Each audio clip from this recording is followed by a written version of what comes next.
하나님께서 당신의 형상으로 만드신 사람 아담과 하와가 하나님을 배반하고 하나님 말씀을 버리고 범죄함으로 하나님과의 관계도 깨어지고 선물로 주신 에덴 동산에서 살지 못하는 사건이 오늘 본문 말씀의 내용입니다. 창세기 1, 2, 3장을 묵상해 보면요, 하나님은 세 가지를 통해서 그가 만드신 사람과 관계를 맺기 원하셨던 것 같아요. 첫 번째는 소명입니다. 자기 형상으로 사람을 만드시고 생육하고 번성하고 땅에 충만하라, 땅을 정복해라, 땅 위에 있는 모든 생물을 다스려라, 소명을 주셨어요. 그 소명을 행함으로 우리는 하나님과 건강한 관계를 맺는다면, 두 번째는요, 자유와 허용이에요. 땅에 있는 모든 식물들은 내 임으로, 내 자유 선택으로 마음껏 누려라. 자유와 허용입니다. 그런가 하면 세 번째, 금지를 통해서 하나님과 인간이 관계를 맺도록 하나님 정하시는 거예요. 모든 동산에 있는 실과는 내 마음대로, 네가 원하는 대로 먹되 동산 중앙에 있는 선과 악을 알게 하는 나무의 실과는 먹지 말아라. 먹으면 내가 정령 죽으리라. 금지하신 게 있어요. 세 가지입니다. 소명, 허용과 자유, 그리고 금지. 근데 아담과 하와가요, 하나님의 말씀을 업수히 여기고 가볍게 여기고 하나님 금지하신 선과 악을 알게 하는 나무의 실과를 따서 먹습니다. 하나님 모든 지상의 생물을 다스리라 하셨는데 뱀을 다스리지 못하고 다스림을 받습니다. 결국 하나님께서 주신 모든 복, 자유와 허용을 빼앗기고 동산에서 축출되는 사건을 연출하게 됩니다. 이 말씀은요, 성경 66권 전체 성경의 역사의 관점에서 보면 왜 하나님께서 예수 그리스도의 십자가를 통해서 구속사를 시작하셨나, 구원의 역사를 시작하셨는가 일러주시는 귀한 사건이기도 하고요, 이 말씀의 첫 번째 수신자인 이스라엘 백성의 관점에서 보면 이 말씀은 왜 하나님께서 다른 민족 가운데 이스라엘을 선민으로 거룩한 제사장 나라로 뽑으셔서 지금 출애굽시키시고 가나안 땅을 향하게 하셨는가 알려주시는 이스라엘 정체성의 관점에서 굉장히 중요한 말씀이기도 합니다. 세 번째, 실존적인 관점에서요, 이 말씀은 이스라엘 백성, 첫 번째 이 편지를 받는 수신자들과 지금 21세기를 사는 우리가 들어야 하는 귀한 교훈의 말씀이기도 합니다. 그 말씀은 어떤 말씀이에요? 죄가 얼마나 무섭나 가르쳐 주시는 거예요. 죄의 본질이 무엇인지, 죄는 어떻게 잉태되어지고 진행되어지는지, 그리고 그 죄의 결과는 무엇인지, 그 참담함을 우리에게 일러주시기 위해서 경정으로 주시는 하나님의 교훈이 담긴 말씀입니다. 우리 장로님 기도하신 것처럼, 그리고 우리 성도 여러분이 요사이 엎드릴 때마다 기도하는 것처럼 우리 조국이요, 위정자의 죄로 말미암아 진통을 겪고 있습니다. 여러분 실감할 수 있지 않습니까? 죄라는 것이요, 얼마나 참담한 것인지, 얼마나 이것이 잉태되었을 땐 사람을 부끄럽게 하고 아프게 하는지, 그 죄의 속성이 요즘은 미디어들을 열 때마다 우리에게 웅변적으로 다가오고 있지 않습니까? 그래서 오늘 성경 말씀 생각해 보면서요, 오늘은 죄의 속성을 좀 같이 공부하면서 은혜를 받기 원해요. 성경을 보면 제 생각으로는 죄에는 5가지 중요한 성깔이 있어요. 첫 번째 성질, 죄의 미혹성입니다. 죄는요, 그 속에 과포장된 낙이 들어가 있어요. 그래서 어트랙티브한 거예요. 끄는 힘이 있어요. 그래서 사람들이 빠지는 거예요. 중국집 가고 기름진 음식 딱 먹고 속이 느끼해지면, 속히 담배 착 풀어밀면 느끼한 것도 날아가 버리고 폼나는 것 같죠? 폐암 걸리는 건 생각하지 않고 술 2잔, 3잔, 몇 잔 더 들이키다 보면 내가 가지고 있는 삶의 근심, 걱정 다 날아가는 것 같죠? 간경화 걸리고 췌장암 걸리는 거 생각하지 않게 되고, 꽥 소리 질러가지고 한번 나의 파워를 과시하면 내가 굉장히 높아지는 것 같죠? 그 관계 상처로 인해서 내가 나중에 손해볼 것은 생각나지 않고 눈 딱 감고 거짓으로 한번 속이면 일확천금해서 평안하게 살 것 같죠? 드러날 때 영창 가야 될 거 생각하지 않고요. 멋있게 생긴 남자, 멋있게 생긴 여자 한번 자면 세상을 얻은 것 같은 느낌이 들어서 실수하죠.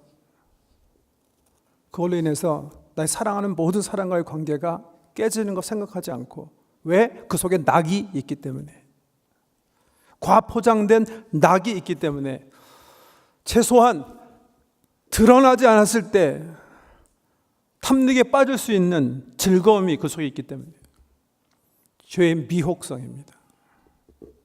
성경은 이렇게 얘기해요. 오직 각 사람이 시험을 받는 것은 자기 욕심에 끌려 뭐예요? 미혹됨이니.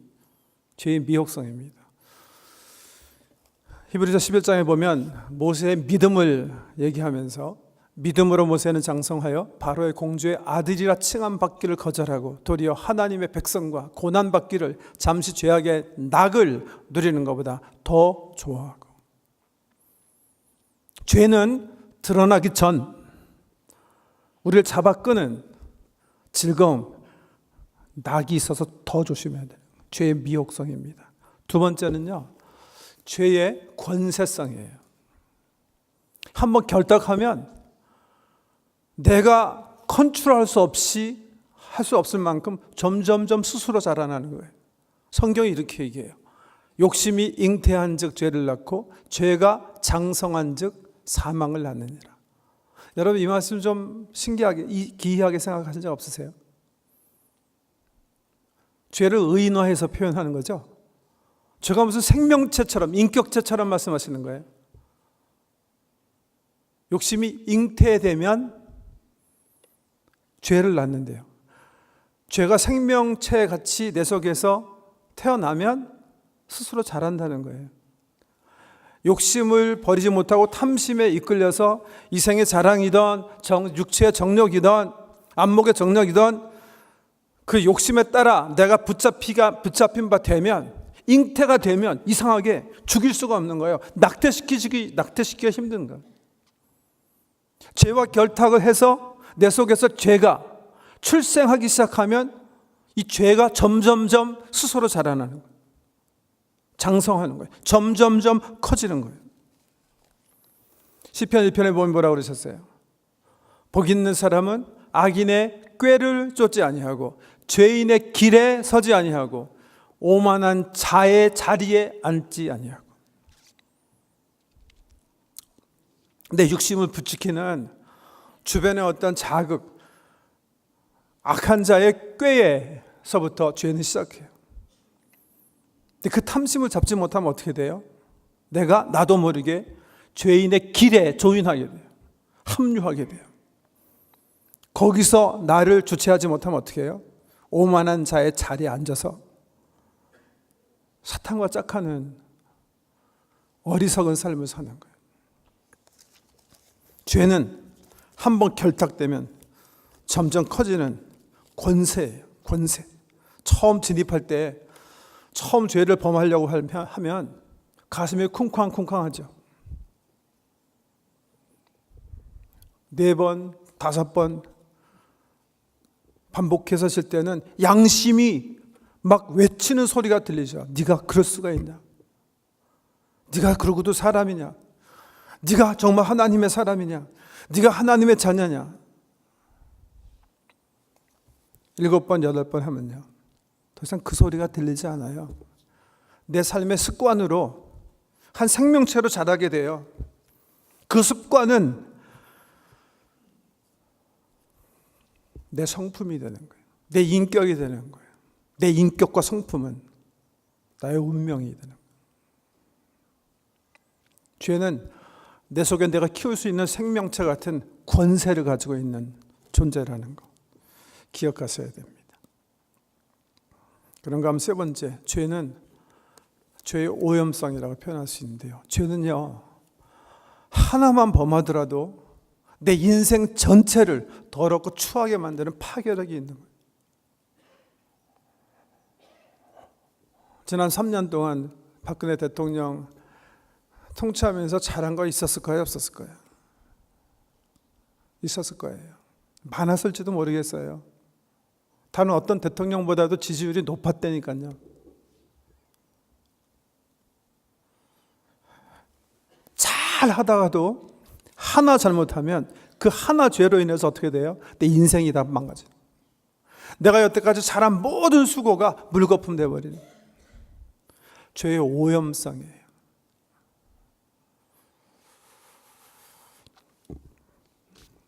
야고보서 2장 11절, 누구든지 온 율법을 지키다가도 그 하나를 범하면 모두 범한 자가 되나니 간음하지 말라 하시니가 또한 살인하지 말라 하셨은즉 내가 비록 간음하지 아니하여도 살인하면 모든 율법을 범한 자가 되는 것이라. 진리죠? 캐나다 헌법이 15,000개가 있다고 가정을 해요. 내가 평생 60평생 살면서 모든 법을 다 잘 지켰어. 모범 시민으로 살았어요. 그러던 중 내가 사업에 실패를 하게 돼서 한 번만 눈 감고 내가 사기치면 다시 회복할 수 있을 것 같아. 다시 정상적으로 살 수 있을 것 같아요. 그 사기 한 번 쳤어요. 근데 걸린 거예요. 법정에 섰어요. 판사가 한 아무개 사기죄로 5년간 징역에 처한 형벌을 선포했어요. 그때 내가요, 여보시게 재판관 무슨 말을 그렇게 하시오? 내가 60평생 한 번도 범법한 거 없고 법적인 관점에서 지금 보더라도 캐나다 헌법에 14,999가지 다 지켰는데 그 한 개 잘못 지켰다고 나를 그렇게 범법자로 몰아갈 수 있어? 말할 수 있나요?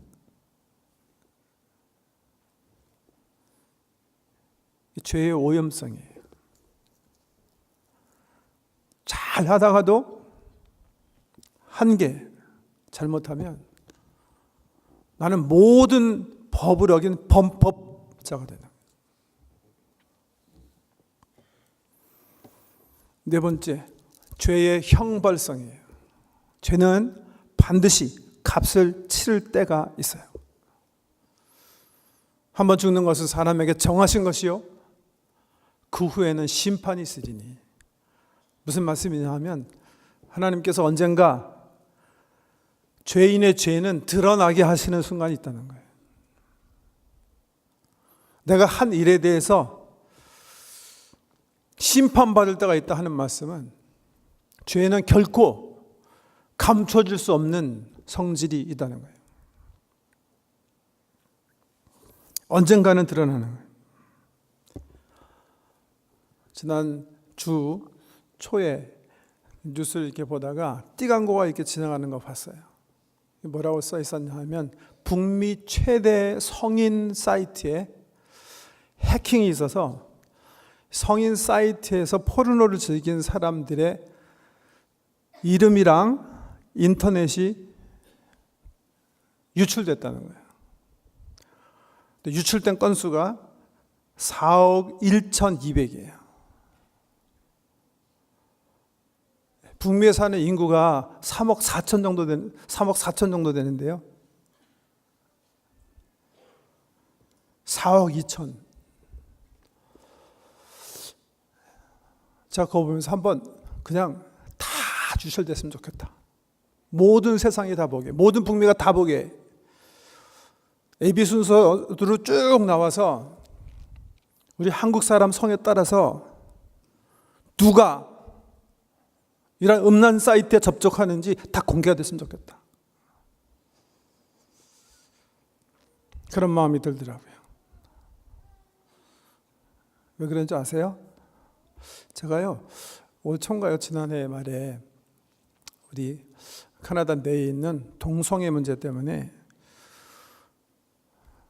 인터넷을 이렇게 서핑하다가 기독교 기관 가운데 바나 리서치라는 그룹이 있습니다.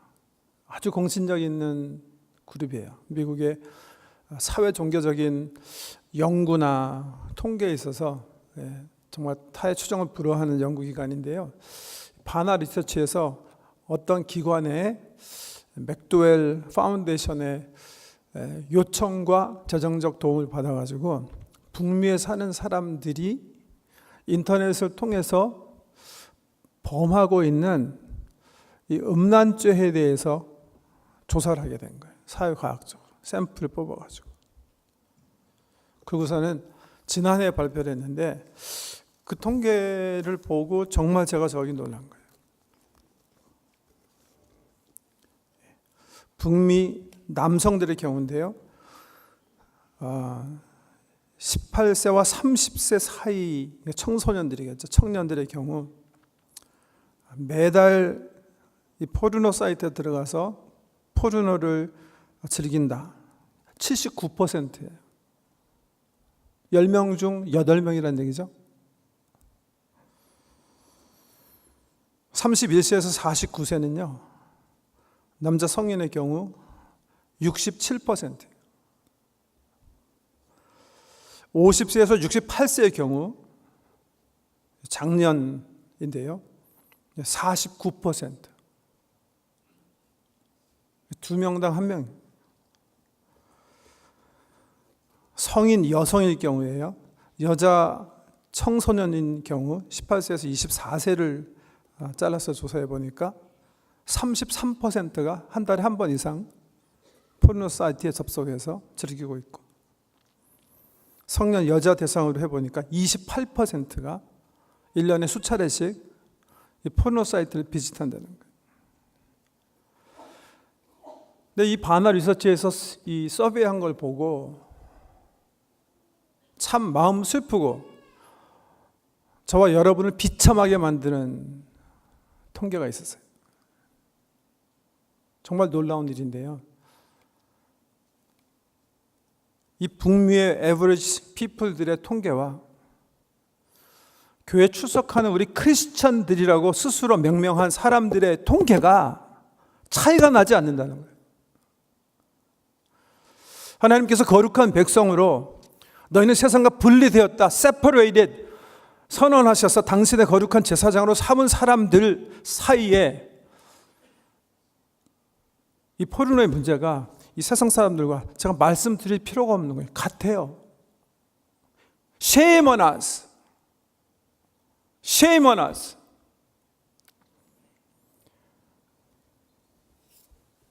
우리 북미 교회가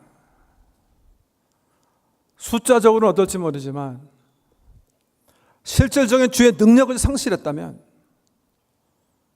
이거는 우리가 함께 음란죄에 빠져 있기 때문에 그럴 거예요. 경건의 모양은 있지만 전혀 능력이 없어진 거예요. 회개해야 되는 거예요. 이 죄는 하나님 나라에 기록되어 있는 거예요. 하나님께서 드러나게 하실 때가 있는 거예요. 부끄러워할 줄 알아야 됩니다. 죄의 형벌성이에요. 한 번 죽는 것은 사람에게 정하신 것이요 그 후에는 심판이 있으리라. 5번째, 죄의 파괴성이에요. 죄는 반드시 관계 사망을 가져오게 됩니다. 로마서 6장 23절. 죄의 값은 사망이에요. 아담이 하와가 하나님 말씀 없이 여기고 범죄했기 때문에 무슨 일이 생깁니까? 다른 어떤 것보다도 그들의 삶에 사망이 오는 거예요. 관계적 사망이에요. 하나님께서 만들어주신, 선물로 주신 에덴에 살지 못해요. 하나님과의 교제가 끊어지게 되는 거예요.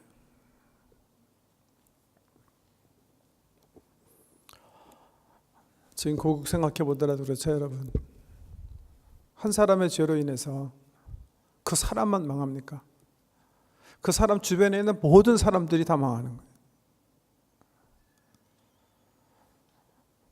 리더가 잘못하니까 백성이 힘들고요. 그 주변에 함께한 모든 사람들이 함께 형벌을 받지 않으면 안 되는 것이 죄의 파괴성이에요. 아담 한 사람의 죄 때문에 우리 인생에게 죄가 들어오고 우리는 그 밑에서 태어나는 죄의 뿌리를 갖고 태어나는 운명에 처하게 되는 거예요. 죄의 파괴성. 그런데 오늘 성경 말씀 보면요, 하나님은 죄범한 우리를 죽이시지 않는 거예요.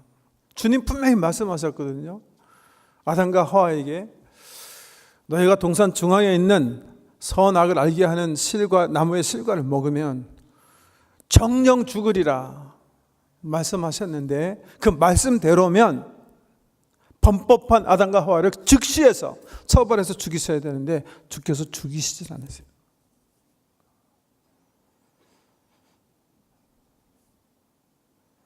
그 대신에 뭐 하세요? 제가 볼 때는 처벌의 수위를 낮추세요. 집행유예하세요. 일단 쫓아내세요.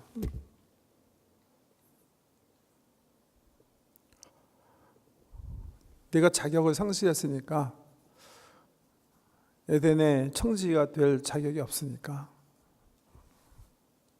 근데 그러시기 전에 놀라운 생각과 계획을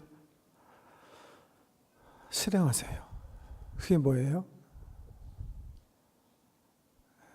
죄로 부끄러워하는 그들에게 짐승을 잡아서 피로 가죽옷을 입히시는 거예요. 15절 말씀인데 보면, 그리고 나서 15절에 이렇게 얘기하세요. 내가 너를 여자와 원수가 되게 하고 네 후손도 여자의 후손과 원수가 되게 하리니 여자의 후손은 내 머리를 상하게 할 것이요 너는 그의 발꿈치를 상하게 할 것이니라. 이거를 신학자들은요, 원시복음이라고 해요. 창세기에 처음 계획돼서 발표된 하나님 구원 계획의 복음의 핵심이다. 원시복음이다. 하나님께서 마음속에 죄범하고 수치와 절망 가운데 하나님과 관계가 두절된 이 인생을 선포하신 말씀에 따라 즉시 죽이지 아니하시고 죄를 집행을 유보하시는 거예요. 두 번째 세컨 찬스를 주시는 거예요. 그러기 위해서 마음속에 새로운 구원의 계획을 결정하시는 거예요. 그 계획은 뭐예요? 예수 그리스도의 십자가를 통해서 악의 머리, 사탄의 머리를 치고 믿는 모두에게 두 번째 살 길을 주시려는 계획. 그 계획에 따라 2000년 전에 우리 예수 그리스도께서 이 땅에 오시고 그 계획을 알리시면서 온 세상을 향해서 첫 번째 우리 예수께서 외치신 그 복음의 내용이 뭡니까? Repent, for the kingdom of God is near. 회개하라, 천국이 가까웠느니라. 너희가 죄 가운데 있지만 회개하면 너희 삶에 하나님의 새로운 통치가 열리고 하나님 나라가 너희 소유가 될 것이다. 두 번째, second chance. 죽이실 수 있지만 죽는 거 집행 유예시키시고 영원한 두 번째 사망, 불과 유황불 타는 지옥을, 그 지옥의 형벌을 우리 인생에게 선포하시기 전에 그 둘째 사망을 피할 수 있는 예수 그리스도의 십자가의 길을 주께서 허락해 주시는 거예요. 우리가 해야 될 건 뭐예요? 리펜트 하는 거예요. 죄를 뉘우치고 새로운 방향을 향해서 걸어가는 거예요. 회개라는 단어를 잘못 생각하시면 안 돼요.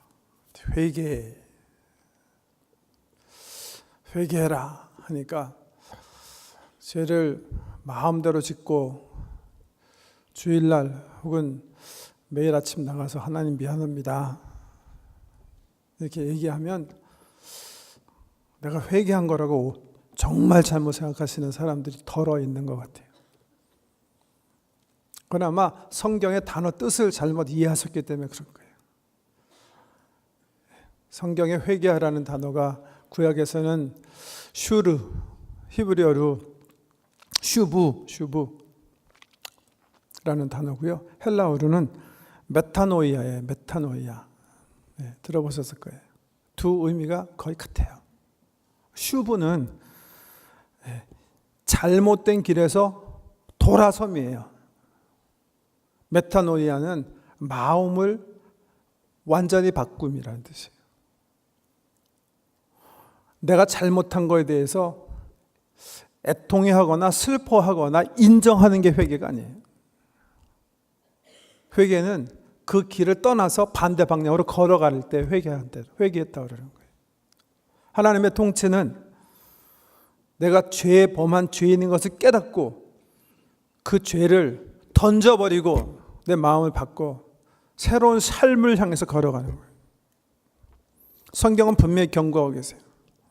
요한계시록에 보면 이렇게 얘기하세요. 이루었도다 나는 알파와 오메가요 처음과 마지막이라. 내가 생명수 샘물을 목마른 자에게 값없이 주리니 이기는 자는 이것들을 상속으로 받으리라. 나는 그의 하나님이 되고 그는 내 아들이 되리라. 그러나 두려워하는 자와 믿지 아니하는 자들과 흉악한 자들과 살인자들과 음행하는 자들과 점술가들과 우상 숭배하는 자들과 거짓말하는 모든 자들은 불과 유황으로 타는 못에 던져지리니 이것이 그들이 당할 둘째 사망이라. 죄 범한 죄인들을 향해서 하나님은 죄를 유보하세요. 회개할 수 있는 세컨 찬스 주시는 거예요. 이 세컨 찬스를 믿음으로 얻지 못하고 회개하지 않게 되는 사람은 한 사람도 빠짐이 없이 뭐예요? 둘째 사망에 이르게 되는 거예요. 그래서 예수님은 엄격하게 말씀하시는 거예요. 회개하라 천국이 가까웠느니라. 연이어서 주님 하시는 말씀이 뭐예요? 혹 너희 오른 눈이 범죄하거든 뽑아버려라. 백제 중에 한 개 없이 불구로 천국 가는 게 건강한 백제 가지고 지옥 가는 것보다 낫지 아니하냐. 내 오른손이 범죄하거든 잘라 찍어버려라. 온전한 몸으로 지옥 가는 것보다 오른팔 없이 천국 가는 게 더 낫지 않냐. 회개는요 돌아서는 거예요. 새로운 삶을 향해서 걸어가는 거예요. 우리 조국의 참담한 모습 보시면서 여러분 요즘 무슨 생각하세요? 야 정말 못난 사람들이 너무나 우리 대한민국 조국을 치리하고 있었구나 그렇게 생각하세요? 갈라디아서 6장 1절 보시면 바울이 이렇게 믿는 우리에게 권면해요. 형제들아, 사람이 만일 무슨 범죄한 일이 드러나거든 신령한 너희는 온유한 심령으로 그러한 자를 바로 잡고 너 자신을 돌아보아. 너도 시험을 받을까 두려워하라. 저는 우리 대한민국이 공정한 검사를 통해서 잘못한 범법자들을 공정한 법으로 심판하길 원합니다. 그런 광경을 보면서 그러나 저와 여러분이 해야 될 게 있어요. 성경이 우리에게 주시는 말씀이에요. 네 자신을 살피라는 거예요. 우리 자신을 살피라는 거예요. 하나님께서 지금 드러나지 않게 하셨기 때문에 평안하다 생각하지 말고 죄의 속성에 따라 드러나게 하실 그 날이 있음을 염두에 두고 그 날이 지금 우리에게 임하기 전에 회개하라. 천국이 가까웠느니라. 죄를 뉘우치고 하나님의 통치 속에 들어가라는 거예요. 거룩한 백성으로 살라는 거예요. 그런 은혜가 이 난국의 우리 삶에 회복되기를 주의 이름으로 축복합니다. 기도하십시다.